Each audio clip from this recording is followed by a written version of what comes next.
আমার মা লক্ষ্মীর পুজো হয়েছে মানে সব সুসম্পন্ন হলো 9:30 রাত্রি, 9:30 পৌনে 10টা, কারণ পাঁচালি পড়ে উঠতে উঠতে ঠাকুরমশাই এসে গেছিলেন 8:30টার মধ্যে।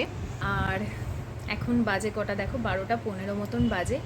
আমি এখনও পর্যন্ত সেজে গুজে বসে আছি। গতকাল তোমাদের সাথে আমি দেখো খালি রেগে গেছে, গতকাল তোমাদের সাথে আমি শেয়ার করেছিলাম যে 12:45 অবধি জায়গাটা খুব ভালো। আমি নিজেও এক দিদির কাছ থেকে জেনেই তোমাদের জানিয়েছিলাম। তো আজকে সেই শুভ মুহূর্তটা আমি ভাবলাম যে সেই মুহূর্তটা তোমাদের সাথে বসে একটু গল্প করি। ভাবছিলাম লাইভে আসবো, তারপরে ভাবলাম না, এত রাত্রে লাইভ তো শুধুমাত্র আমার বন্ধুরা আসবে না বা বান্ধবীরা আসবে না, আরও উটকো মানুষজন চলে আসবে। তো সেই জন্য আর কি, কারণ এখন মোটামুটি আমার যারা বান্ধবীরা আছে সবাই মোটামুটি ব্যস্ত আছে কাজে কর্মে, কেউ জেগে আছে না আছে।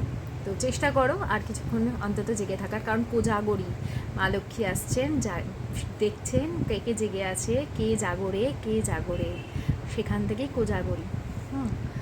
তো আমি এই যে দরজা খুলে ওয়েট করছি। আমরা সবাই বাড়িতে আজকে, মানে সবাই, আমার যা, আমরা বাড়িতে অনেক লোকজন এসেছিল, সেই সমস্ত ব্লগ তোমরা পেয়ে যাবে, ব্লগে পেয়ে যাবে সেই সমস্ত কিছু। খুব ভালোভাবে, খুব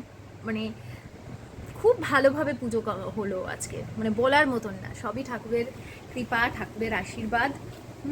তোমাদের কার কটায় পুজো সম্পন্ন হলো আমাকে জানিও। আর মা লক্ষ্মী সকলকে আশীর্বাদ করুন। সামনে বসে আছি, মা যেন হাসছে, আমি তো পুরো উপলব্ধি করতে পারি।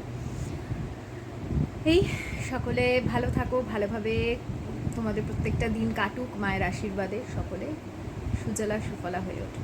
চল আজকের মতন টাটা, গুড নাইট।